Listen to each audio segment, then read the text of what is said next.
Magandang umaga mga lods, idol, karils. Ang gagawin namin mga lods, itong mga patay na dragon fruit na ganito, tatanggalin namin mga lods kasi nag-uulan-ulan na. At ito na yung panahon ng bulaklak nila mga lods. Kaya tatanggalin namin ito, mga patay na dragon fruit mga lods. Para pag namunga siya mga lods at nagkaroon ng anak din dito sa tabi niya, yung mga saringit na sinasabi sa Ilocano namin mga lods. Para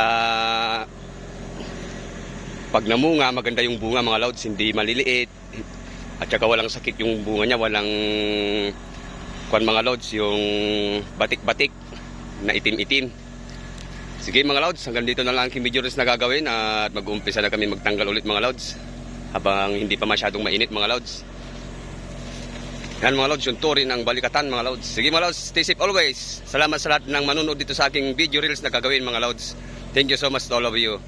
To all my star sender mga lods, maraming salamat sa inyong lahat. Stay safe always. God bless. Goodbye.